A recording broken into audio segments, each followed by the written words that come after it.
ಮಾನ್ಯರೇ, ಕಡಬ ತಾಲೂಕಿನ ಜನತೆಯ ಬಹುದಿನದ ಕನಸು ಈ ದಿನ ನನಸಾಗಿದೆ.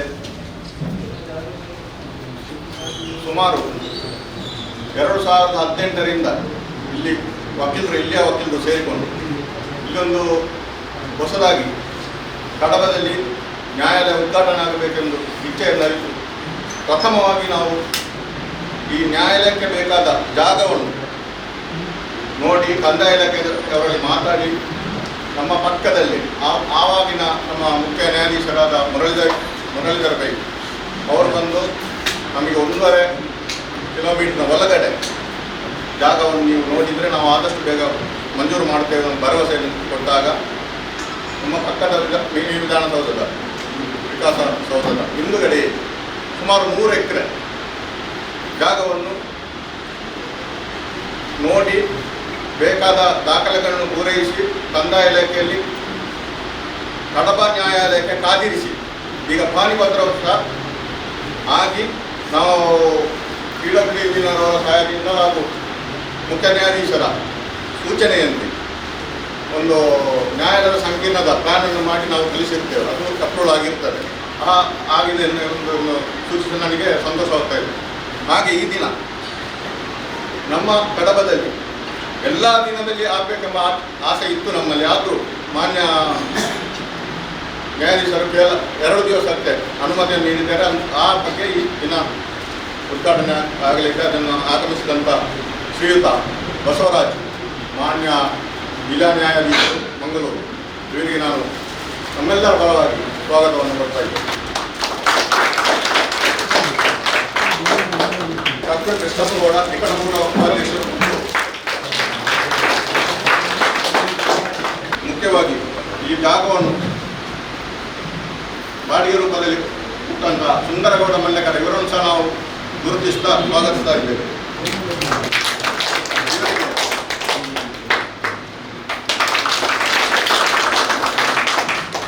ಹಾಗೂ PWD ಇಂಜಿನಿಯರಾದ ಪ್ರಮೋದ್,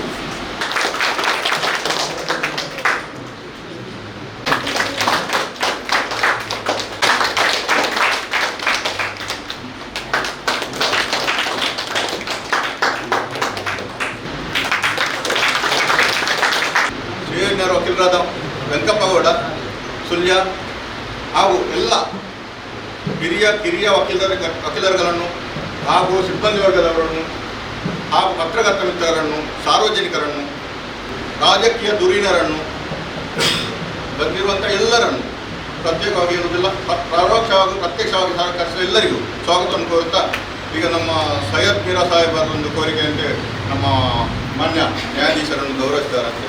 40 ವರ್ಷದಿಂದ ಹೇಳ್ಬೋದು ತಾಲೂಕು ಆಗಬೇಕಂದ್ರೆ ಹೋರಾಟ ಮಾಡಿದೆ. ಪ್ರಕಟ ತಾಲೂಕಾಗಿ 7 ವರ್ಷಕ್ಕೊಂದು 8ನೇ ವರ್ಷ.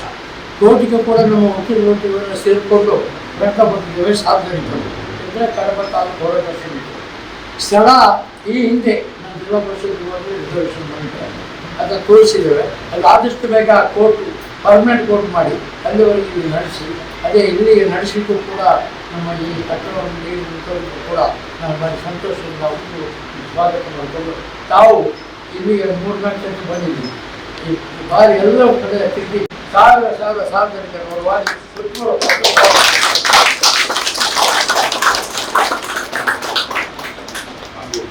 ಇನ್ನು ಮುಂದಕ್ಕೆ ಉದ್ಘಾಟನೆ ನಮಗೆಲ್ಲ ಗೊತ್ತಿರುವಂತೆ 2018ರಲ್ಲಿ ಈ ಕಡಬ ತಾಲೂಕು ಅಂತ ಘೋಷಣೆ ಆಗಿದೆ. ಇಲ್ಲಿ ತಹಸೀಲ್ದಾರ್ ಕಚೇರಿ ಸುಮಾರು 3-4 ವರ್ಷಗಳಿಂದ ಆಗಿದೆ ಅಂತ ನಾನು ತಿಳಿದುಕೊಂಡಿದ್ದೇನೆ. ಆದರೆ ಕೆಲವೊಂದು ಕಾರಣಗಳಿಂದಾಗಿ ಕೋರ್ಟ್ ಸ್ಥಾಪನೆ ಆಗಿರಲಿಲ್ಲ.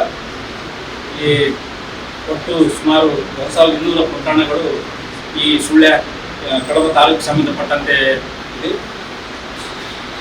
ಈ ಕೋರ್ಟಿಗೆ ಸಂಬಂಧಪಟ್ಟಂತೆ ನಮ್ಮ ವಕೀಲರು ಹೇಳಿದಂತೆ 3 ಎಕರೆ ಸ್ಥಳವನ್ನು ಕೂಡ ಕೋರ್ಟಿನ ಹೊಸ ಕಟ್ಟಡಕ್ಕಾಗಿ ಕಾಯ್ದಿರಿಸಲಾಗಿದೆ. ಜೊತೆಗೆ ತಾತ್ಕಾಲಿಕವಾಗಿ ಈಗ ಮೊದಲನೇ ಹಂತವಾಗಿ ನಾವು 2 ದಿನ ನ್ಯಾಯಾಲಯವನ್ನು ಪ್ರಾರಂಭ ಮಾಡ್ತಾ ಇದ್ದೇವೆ. ಪ್ರತಿ ಮಂಗಳವಾರ ಮತ್ತು ಶುಕ್ರವಾರ. ಅದು ಮೇಜರ್ ಪ್ರಕರಣಗಳು ಸುಳ್ಯ ನ್ಯಾಯಾಲಯದಿಂದ ಇಲ್ಲಿಗೆ ವರ್ಗಾವಣೆ ಆಗ್ತದೆ. ಅದೇ ರೀತಿಯಾಗಿ ಕೆಲವು ಪ್ರಕರಣಗಳು ಪುತ್ತೂರಿನಿಂದ ಕೂಡ ವರ್ಗಾವಣೆ ಆಗ್ತಿದೆ. ಇಲ್ಲಿ ಕಡಬಕ್ಕೆ ಸುಮಾರು 46 ಕಿಲೋಮೀಟರ್ ದೂರದಲ್ಲಿ ಪುತ್ತೂರು, ಅದೇ ರೀತಿಯಾಗಿ ಸುಳ್ಯ ಕೂಡ 35 ಕಿಲೋಮೀಟರ್ ದೂರದಲ್ಲಿ. ಇದರಿಂದಾಗಿ ಕಕ್ಷಿದಾರರಿಗೆ ಅವರು ನ್ಯಾಯಾಲಯಕ್ಕೆ ಹೋಗಬೇಕಾದ್ರೆ ಸಾಕಷ್ಟು ಅನಾನುಕೂಲತೆ ಇತ್ತು. ಇದರಿಂದಾಗಿ ಕಕ್ಷಿದಾರರಿಗೆ ಅವರು ನ್ಯಾಯಾಲಯಕ್ಕೆ ಬರಲು ಅನುಕೂಲ ಆಗಿದೆ. ಇದರಿಂದಾಗಿ ಅವರು ಓಡಾಟ ಮತ್ತು ಖರ್ಚು ಸಾಕಷ್ಟು ಉಳಿತಾಯ ಆಗಲಿದೆ. ಅದೇ ರೀತಿಯಾಗಿ ನಿಮಗೆಲ್ಲ ಗೊತ್ತಿರುವಂತೆ ಒಂದು ಈ ಕಡಬ ತಾಲೂಕಿನ ಒಂದು ಮೂಲೆಯಲ್ಲಿ ಇದೆ, ಅದು ಒಂದು ಹೈವೇ ರೀತಿ ಇಲ್ಲ. ಅದರಿಂದ ಕೂಡ ಒಂದು ಇಲ್ಲಿ ನ್ಯಾಯದ ಅಗತ್ಯ ಬಾಳಿತು. ಇದನ್ನು ಮನಗಂಡ ಗೌರವಿತ ಉಚ್ಚ ನ್ಯಾಯಾಲಯ ಈ ಶೀಘ್ರವಾಗಿ 2 ದಿನ ನ್ಯಾಯದ ಕಾರ್ಯನಿರ್ವಹಿಸುವಂತೆ ಮಾಡಿದೆ. ಈ ಸಂದರ್ಭದಲ್ಲಿ ನ್ಯಾಯಾಧೀಶರಾದ ನಾವು ಮತ್ತು ವಕೀಲರಾದ ತಾವೆಲ್ಲರೂ ಒಟ್ಟಾಗಿ ಸೇರಿ ಕಕ್ಷಿದಾರರಿಗೆ ಶೀಘ್ರ ನ್ಯಾಯದಾನ ಮಾಡುವಲ್ಲಿ ನಾವು ಕ್ರಮ ವಹಿಸಬೇಕು. ಮತ್ತು ಇದರಿಂದ ಎಲ್ಲರಿಗೂ ಬೇಗ ನ್ಯಾಯ ಸಿಗಲಿ, ಬೇಗ ಅವರ ಪ್ರಕರಣಗಳು ಇತ್ಯರ್ಥವಾಗಿ ಅವರು ಎಲ್ಲರಂತೆ ಜೀವನ ನಡೆಸಲಂತೆ ನಾನು ಮಾತನಾಡ್ತೇನೆ.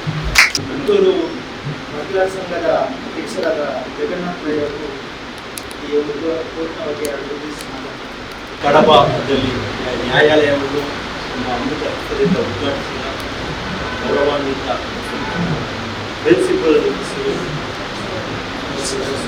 ಡಿಸ್ಟ್ರಿಕ್ಟ್ ಜಡ್ಜ್ ಸಾಹೇಬ್ರೆ ಮತ್ತು ಈ ಒಂದು ನ್ಯಾಯಾಲಯವನ್ನು ಪ್ರಥಮ ಬಾರಿಗೆ ಇಲ್ಲಿಯ ಜನರ ಬೇಡಿಕೆಗೆ ಒಂದು ಈ ದಿನ ನ್ಯಾಯಾಧೀಶರಾಗಿ ಇಲ್ಲಿ ಪ್ರಿನ್ಸಿಪಲ್ ಸಿವಿಲ್ ಜಡ್ಜ್ ನ್ಯಾಯಾಧೀಶಿಯವರು ಹಾಗೂ ಸುಳ್ಯದ ಮಾಜಿ ಅಧ್ಯಕ್ಷರಾದ ದುರ್ಗಾಪ್ರಸಾದ್ ಅವರು, ಸುಳ್ಯ ಬಾರ್ ಅಸೋಸಿಯೇಷನ್ನ ಮಾಜಿ ಅಧ್ಯಕ್ಷರಾದ ವೆಂಕಪ್ಪಗೌಡ್ರೆ ಮತ್ತು ಎಲ್ಲ ಹಿರಿಯ ವಕೀಲರೇ ಮತ್ತು ಡಿ.ಪಿ. ಇದ್ದಾರೆ ಮತ್ತು ವೀರಾ ಸಾಹೇಬರಿದ್ದಾರೆ, ಇಲ್ಲಿ ಬಿಲ್ಡಿಂಗ್ ಓನರ್ ಇದ್ದಾರೆ ಮತ್ತು ಎಲ್ಲ ಮಹಿಳಾ ವಕೀಲರುಗಳು ಮತ್ತು ಪೊಲೀಸ್ ಆಫೀಸರ್ ಎಲ್ಲರ ಈ ಸಭೆಗೆ ಬಹಳ ಒಂದು ಮೆರುಗನ್ನು ನೀಡಿದೆ ನಿಮ್ಮೆಲ್ಲರ ಉಪಸ್ಥಿತಿ. ಈ ಒಂದು ಸಂದರ್ಭದಲ್ಲಿ ಈ ಈಟರ್ನರಿ ಕೋರ್ಟನ್ನು ಈಗಾಗಲೇ ಜರೂರಾಗಿ ಒಂದು ಈ ಕಾರ್ಯಕ್ರಮವನ್ನು ಆಯೋಜಿಸಿದ್ದಾರೆ. ಇಡೀ ಮಾನ್ಯ ಉಚ್ಚ ನ್ಯಾಯಾಲಯದ ಒಂದು ಧ್ಯೇಯದಂತೆ ಪ್ರತಿ ತಾಲೂಕುಗಳಲ್ಲಿ ಒಂದು ನ್ಯಾಯಾಲಯ ಬೇಕು ಎಂಬ ಧ್ಯೇಯದೊಂದಿಗೆ ಎಲ್ಲ ತಾಲೂಕುಗಳಲ್ಲಿಯೂ ಕೂಡ ನ್ಯಾಯಾಲಯ ಆಗ್ತಾ ಉಂಟು. ಇಲ್ಲಿ ಕಡಬದಲ್ಲಿ ಕೂಡ ಈಗ PDJ ಸಾಹೇಬ್ ಹೇಳಿದಾಗೆ ಇದೊಂದು ಹೈವೇಯನ್ನು ಹೊರತುಪಡಿಸಿದ ಒಂದು ಊರು. ಇಲ್ಲಿ ಬೇರೆ ಊರುಗಳಿಗೆ ಹೋಗಲು ಕಕ್ಷಿದಾರರಿಗೆ ಖಂಡಿತವಾಗಿಯೂ ಕಷ್ಟ ಸಾಧ್ಯ. ಅಂಥ ಸಂದರ್ಭದಲ್ಲಿ ಇಲ್ಲಿ ನ್ಯಾಯಾಲಯ ಆದರೂ ನ್ಯಾಯಾಲಯಕ್ಕೆ ನಿರಂತರ ಹೋರಾಟ ಮಾಡಿದ ಇಲ್ಲಿಯ ಕಡಬದ ನೇಟಿವ್ ಅಡ್ವೊಕೇಟ್ಸ್ ಯಾರಿದ್ದಾರೆ ತುಂಬ ಮಂದಿ ಇದ್ದಾರೆ. ಅವರ ಒಂದು ಪರಿಶ್ರಮವನ್ನು ಕೂಡ ಇಲ್ಲಿ ಖಂಡಿತವಾಗಿಯೂ ನೆನೆಸಿಕೊಳ್ಬೋದು. ಈಗ ಸ್ವಲ್ಪ ಸಮಯದವರೆಗೆ ಈಟರ್ನರಿ ಕೋರ್ಟ್ಗೆ ನಿಮ್ಮ ವಕೀಲರಿಗೆ ಕೂಡ ಸಹಕಾರ ಕೊಡಬೇಕು. ಕಕ್ಷಿಗಾರರಿಗೆ ಯಾವುದೇ ಇಲ್ಲಿ ಇದಿಲ್ಲ, ಯಾವುದೇ ಕಷ್ಟ ಇಲ್ಲ. ವಕೀಲರಿಗೆ ಸ್ವಲ್ಪ ಕಾಪಿ ಸೆಕ್ಷನ್ ಕೂಡ ಪುತ್ತೂರಲ್ಲಿ ಇರುವ ಕಾರಣ ಎಲ್ಲವನ್ನು ನಿಭಾಯಿಸಲಿಕ್ಕೆ ವಕೀಲರು ಶ್ರಮ ಬೇಕು. ವಕೀಲರು ಖಂಡಿತವಾಗಿಯೂ ಅದನ್ನು ಮಾಡ್ತಾರೆ. ನಮ್ಮ ವಕೀಲ ಸಂಘ, ಸುಳ್ಯ ವಕೀಲರ ಸಂಘ ಇರಲಿ, ಪುತ್ತೂರು ವಕೀಲರ ಸಂಘದ ವಕೀಲರುಗಳು ಖಂಡಿತವಾಗಿಯೂ ಒಂದು ನಮ್ಮ ಕರ್ತವ್ಯ ನಿರ್ವಹಣೆಯಲ್ಲಿ ಹೆಸರುವಾಸಿಯಾಗಿದ್ದಾರೆ, ರಾಜ್ಯದಲ್ಲೇ ಹೆಸರುವಾಸಿಯಾಗಿದ್ದಾರೆ. ವಕೀಲ ಮಿತ್ರರು ಖಂಡಿತವಾಗಿಯೂ ಈ ಒಂದು ಕೋರ್ಟ್ ನಡೆಸುವಲ್ಲಿ ನ್ಯಾಯಾಂಗ ಇಲಾಖೆಗೆ ಸಂಪೂರ್ಣ ಸಹಕಾರವನ್ನು ನೀಡ್ತಾರೆ ಅಂತ ಹೇಳುತ್ತಾ ಈ ಸಂದರ್ಭದಲ್ಲಿ ಎಲ್ರಿಗೂ ಶುಭವಾಗಲಿ ಅಂತ ಪುತ್ತೂರು ವಕೀಲರ ಸಂಘದ ಪರವಾಗಿ ಅಧ್ಯಕ್ಷನ ನೆಲೆಯಲ್ಲಿ ನಾನು ಶುಭ ಕೊಡ್ತೇನೆ. ಜೈ ಹಿಂದ್. ಸಮಾರಂಭದ ಗೌರವಾನ್ವಿತ ವೇದಿಕೆಯಲ್ಲಿ ಆಸೀನರಾಗಿರುವಂತಹ ನಮ್ಮ ಎಲ್ಲ ವಕೀಲರುಗಳ ಸಮಸ್ಯೆಗಳಿಗೆ ಅತ್ಯಂತ ಶೀಘ್ರವಾಗಿ ಸ್ಪಂದಿಸುವ ನಮ್ಮ ಜಿಲ್ಲಾ ನ್ಯಾಯಾಧೀಶರಾಗಿರುವಂತಹ ಬಸವರಾಜ ಸಾಹೇಬರು ನೂತನವಾಗಿ ಈ ನೇಮಕಕ್ಕೆ ಕರ್ತವ್ಯವನ್ನು ನಿರ್ವಹಿಸಲಿಕ್ಕೆ ನೇಮಕಗೊಂಡಿರುವ ಶ್ವೇತಾ ಮೇಡಮ್ ಅವರೇ, ಪುತ್ತೂರು ಬಾರ್ ಅಸೋಸಿಯೇಷನ್ ಅಧ್ಯಕ್ಷರಾದ ಜಗನ್ನಾಥರವರೇ, ಈ ಹಿರಿಯರಾದ ಶೀನಪ್ಪಗೌಡ್ರೆ, ಸುಂದರಗೌಡ್ರೆ ಹಾಗೂ ವೀರಾ ಸಾಹೇಬರವರೇ ಮತ್ತು ಇಲ್ಲಿ ಸೇರಿದ ಸಾರ್ವಜನಿಕ ಬಂಧುಗಳೇ, ನನ್ನ ಸಹೋದ್ಯೋಗಿ ವಕೀಲ ಮಿತ್ರರೇ, ಎಲ್ಲ ಪುತ್ತೂರು ಸುಳ್ಯದ ಬಂದು ಆಗಮಿಸಿದಂಥ ಎಲ್ಲ ವಕೀಲ ಮಿತ್ರರೇ ಇವತ್ತು ಕಡಬದ ಜನತೆ ಒಂದು ಸಂತೋಷ ಪಡುವಂಥ ದಿವಸ. ಈ ಒಂದು ಒಳ್ಳೆಯ ಕಾರ್ಯ ಆಗಬೇಕಂತ ಹೇಳಿದರೆ ಒಬ್ಬನಿಂದ ಮಾಡಲಿಕ್ಕೆ ಸಾಧ್ಯ ಇಲ್ಲ. 2018ರಿಂದ ಲಾಗಾಯ್ತು ಇಲ್ಲಿವರೆಗೆ ಕಡಬದ ವಕೀಲರುಗಳು ಬಹಳ ಶ್ರಮ ಪಟ್ಟಿದ್ದಾರೆ. ಅವರ ಜೊತೆಗೆ ಬೆಂಗಾವಲಾಗಿ ರಾಜಕೀಯ ಧುರೀಣರುಗಳಿರ್ಬೋದು, ಸಾಮಾಜಿಕ ಕಾರ್ಯಕರ್ತರುಗಳಿರ್ಬೋದು, ಎಲ್ಲರೂ ಸೇರಿ ಒಂದು ಒಳ್ಳೆಯ ಒಂದು ನ್ಯಾಯಾಲಯ ಇಲ್ಲಿ ಆಗಬೇಕು. ಜನಸಾಮಾನ್ಯರಿಗೆ ಒಂದು ನ್ಯಾಯವನ್ನು ಮನೆ ಬಾಗಿಲಿಗೆ ಒದಗಿಸುವಂಥ ಒಂದು ವ್ಯವಸ್ಥೆಗಳು ಆಗಬೇಕು. ಕರ್ನಾಟಕ ಉಚ್ಚ ನ್ಯಾಯಾಲಯದ ಏನು ಆಶಯದಂತೆ ಜನರ ಮನೆ ಬಾಗಿಲಿಗೆ ಕಾನೂನು ನ್ಯಾಯವನ್ನು ದೊರಕಿಸುವಂಥ ಒಂದು ವ್ಯವಸ್ಥೆಯ ಅಡಿಯಲ್ಲಿ ಇವತ್ತು ಈ ತ್ವರಿತ ನ್ಯಾಯದಾನಕ್ಕೆ ಉತ್ತೇಜನ ಕೊಡುವ ದೃಷ್ಟಿಯಿಂದಲೂ ಈ ಕಡಬದ ಈ ಭಾಗಕ್ಕೆ ಬಹುಶಃ ಸುಳ್ಯ ದಕ್ಷಿಣ ಕನ್ನಡ ಜಿಲ್ಲೆಯಲ್ಲಿ ಅತ್ಯಂತ ದೊಡ್ಡ ಒಂದು ಕಡಬ ತಾಲೂಕು, ಅತ್ಯಂತ ಬಡ ಜನತೆ ಇದ್ದಾರೆ. ಇಲ್ಲಿಂದ ಪುತ್ತೂರಿಗೆ ಸುಮಾರು 35-40 ಕಿಲೋಮೀಟರ್ ಪುತ್ತೂರಿಗೆ ಹೋಗಬೇಕಾಗಿತ್ತು. ಹಾಗೆ ಸುಳ್ಯಕ್ಕೆ ಬರೋದಾದರೂ ಸುಮಾರು 35-40 ನಿಮಿಷದ ದಾರಿ ಇದೆ. ಈ ಎಲ್ಲ ವಿಚಾರಗಳಿಗೆ ಬರೀ ನ್ಯಾಯವಾದಿಗಳಿಗೆಲ್ಲ ಇದು ಕಕ್ಷಿಗಾರರಿಗೆ, ನ್ಯಾಯವಾದಿಗಳಿಗೆ ಎಲ್ಲರಿಗೂ ಒಂದು ಅನುಕೂಲ ಆಗುವ ದೃಷ್ಟಿಯಲ್ಲಿ ಇವತ್ತು ಈ ಒಂದು ನ್ಯಾಯಾಲಯ ಸ್ಥಾಪನೆ ಆಗಿರುವುದು ಬಹುಶಃ ನಮಗೆಲ್ಲ ಸಂತೋಷದಾಯಕವಾದ ವಿಚಾರ. ಎಲ್ಲರಿಗೆ ಒಂದೇ ಮಾತಿನಲ್ಲಿ ಹೇಳೋದಿದ್ದರೆ, ಇದಕ್ಕೆ ಶ್ರಮಿಸಿದಂಥ ಎಲ್ಲರಿಗೆ ನಾನು ನನ್ನ ವೈಯಕ್ತಿಕನಲ್ಲಿ ವಕೀಲರುಗಳ ಪರವಾಗಿಯೂ ಒಂದು ಧನ್ಯವಾದಗಳನ್ನು, ಅಭಿನಂದನೆಗಳನ್ನು ಸಲ್ಲಿಸಲಿಕ್ಕೆ ಬಯಸ್ತೇನೆ. ಎಲ್ಲರಿಗೆ ಒಳ್ಳೆಯದಾಗಲಿ, ಸಮಾಜದ ಕಟ್ಟಕಡೆಯ ವ್ಯಕ್ತಿಯೂ ಕೂಡ ಒಂದು ನ್ಯಾಯ ದೊರಕುವಂತಾಗಲಿ, ಇದು ಒಂದು ವಿಚಾರ. ಆಮೇಲೆ ಬಹುಶಃ ಇಲ್ಲಿ ಕರ್ತವ್ಯ ನಿರ್ವಹಿಸುವ ಶ್ವೇತಾ ಮೇಡಮ್ ಅವರು ನಾಳೆ ವಾರದಲ್ಲಿ ಒಂದು ದಿವಸ ಬುಧವಾರ ನಮ್ಮ ಸುಳ್ಯಕ್ಕೆ ಕೂಡ ಆಗಮಿಸ್ತಾರೆ. ಅವರಿಗೆ ಬಹುಶಃ ವಾರದಲ್ಲಿ 3 ದಿವಸ ಈ ಕಡೆ ಬರೋದು, 2 ದಿವಸ ಇಲ್ಲಿಗೆ, 1 ದಿವಸ ಅಲ್ಲಿಗೆ ಆಗ್ತಾರೆ. ಎಲ್ಲ ವಕೀಲರುಗಳ ಮಿತ್ರರ ಪರವಾಗಿ ನನ್ನ ಒಂದು ಬೇಡಿಕೆ, ಎಲ್ಲ ವಕೀಲರುಗಳಿಗೆ ಒಂದು ನ್ಯಾಯಾಲಯದಲ್ಲಿ ಒಂದು ಶೀಘ್ರ ತ್ವರಿತ ನ್ಯಾಯಕ್ಕಾಗಿ ಬಯಸ್ತಾರೆ. ಒಂದು ಬೇಲ್ ಅಪ್ಲಿಕೇಶನ್ ಇರಲಿ, ಒಂದು ಇಂಜೆಕ್ಷನ್ ಅಪ್ಲಿಕೇಶನ್ ಇರಲಿ, ಒಂದು ರಿಲೀಸ್ ಅಪ್ಲಿಕೇಶನ್ ಇರಲಿ, ತಮ್ಮ ಕರ್ತವ್ಯದ ಚೌಕಟ್ಟಿನ ಒಳಗೆ, ಕಾನೂನಿನ ಚೌಕಟ್ಟಿನ ಒಳಗೆ ಎಷ್ಟು ಶೀಘ್ರ ಮಾಡಲಿಕ್ಕೆ ಸಾಧ್ಯತೆ ಅದನ್ನೊಂದು ನೀವು ಮಾಡಿದರೆ ಎಲ್ಲರಿಗೂ ಅನುಕೂಲ ಆಗ್ತದೆ. ಒಂದು ವೇಳೆ ಅದು ರಿಜೆಕ್ಟ್ ಆಗುವಂಥದ್ದಾದರೂ ಅದನ್ನು ವಕೀಲರುಗಳು ಸ್ವಾಗತಿಸ್ತಾರೆ, ಮುಂದಿನ ಕೋರ್ಟಿಗಾದರೂ ಹೋಗ್ಬೋದು ಅಂತೇಳಿ. ಅದು ತಡ ಆಗಬಾರದು. ಹಾಗಾಗಿ ಈ ಒಂದು ಇದನ್ನು ತಾವು ದಯವಿಟ್ಟು ಮನಸ್ಸಿನಲ್ಲಿ ಇಟ್ಕೊಳ್ಬೇಕು.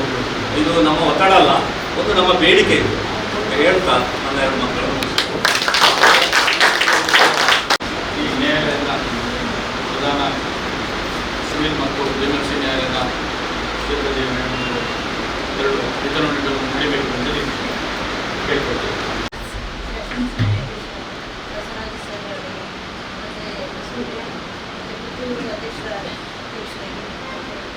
ಹಿರಿಯ ಉದ್ಯೋಗರಿಗೆ, ನನ್ನ ಸಿಬ್ಬಂದಿ ವರ್ಗದವರಿಗೆ, ಪತ್ರಿಕಾ ವರ್ಗದವರಿಗೆ ನಮಸ್ಕರಿಸುತ್ತಾ, ಇದು ನನಗೆ 2ನೇ ಪ್ಲೇಸ್ ಪುತ್ತೂರು. ಹಾಗಾಗಿ ನನಗೆ ಇಡಬಲಿ ಕೋರ್ಟ್ ಇದು 1ನೇ ಬಾರಿ. ನನಗೆ 2 ದಿನ ಹೇಳಿದ್ದೇನೆ. ಹಾಗಾಗಿ ನಾನು ಜಾಸ್ತಿ ಮಾತಾಡಲಿಕ್ಕೆ ಹೋಗೋದಿಲ್ಲ. ಸಾಹೇಬರೆಲ್ಲ ಮಾತಾಡಿದ್ದಾರೆ, ನಾನು ಕೆಲಸ ಮಾಡೋಣ, ಅದು ಜಾಸ್ತಿ ಇರಲಿ, ಕೆಲಸ ಜಾಸ್ತಿ ಇರಲಿ ಅನ್ನೋದು ನನ್ನ ಧ್ಯೇಯ. 2 ದಿನ ಬಂದರೂ ನನಗೆ ಸಾಕಷ್ಟು, ನನಗೆ ಎಷ್ಟು ಶಕ್ತಿ ಮೀರಿ ನಾನು ಕೆಲಸ ಮಾಡಿಕೊಡ್ತೇನೆ. ಕಕ್ಷಿದಾರರಿಗೆ ಎಲ್ಲರಿಗೂ ನ್ಯಾಯ ಒದಗಿಸಬೇಕು ಅನ್ನೋದು ನಮ್ಮ ಧ್ಯೇಯ. ನಮ್ಮ ನ್ಯಾಯಾಧೀಶರು, ಎಲ್ಲ ನ್ಯಾಯಾಧೀಶರು ಅದನ್ನು ಸಾಕಷ್ಟು ಪ್ರಯತ್ನ ಪಡ್ತೇನೆ. ನನಗೆ ಸಹಕಾರ ಕೊಡಿ ಅಂತ ಅಷ್ಟೇ ಕೇಳ್ತಾ ನನ್ನ 2 ಮಾತುಗಳನ್ನ ಪ್ರಧಾನ ಸಿವಿಲ್ ಮತ್ತು ಎಮರ್ಜೆನ್ಸಿ ನ್ಯಾಯಾಲಯ ಇವರಿಗೆ ಧನ್ಯವಾದಗಳು.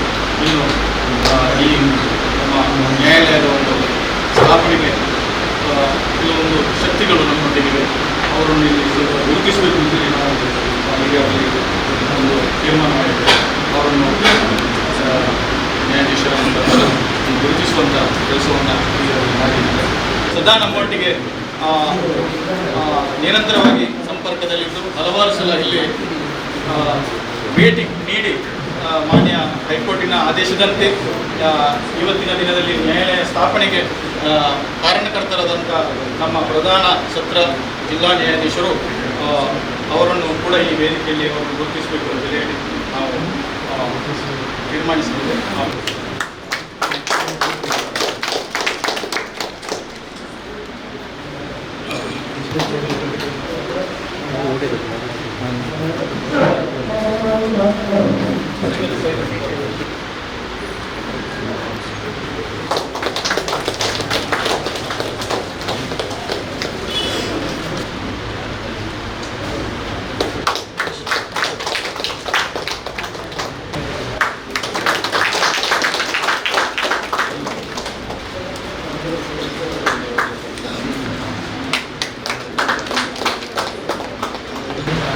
ಅವರಿಗೆ ಧನ್ಯವಾದಗಳು.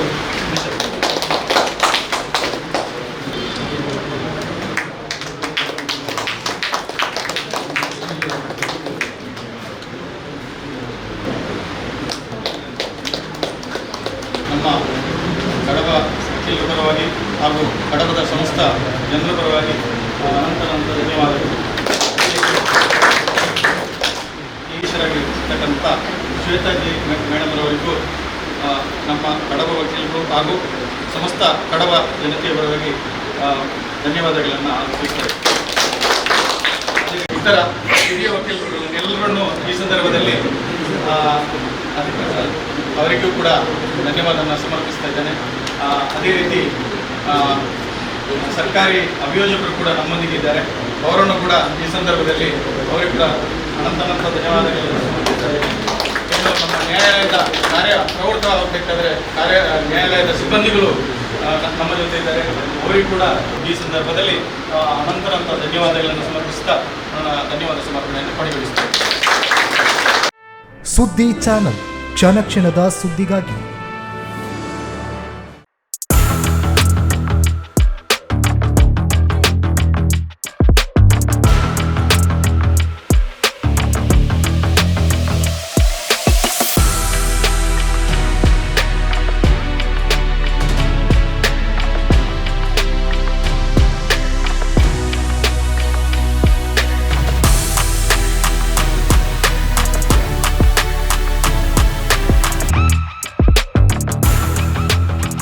ನವರತ್ನ ಎಲೆಕ್ಟ್ರಿಕಲ್ ಅಂಡ್ ಪ್ಲಂಬಿಂಗ್ 25 ವರ್ಷಗಳಿಂದ ನಂಬಿಕೆ, ಗುಣಮಟ್ಟದೊಂದಿಗೆ ವಿಶ್ವಾಸಾರ್ಹ ಸೇವೆ.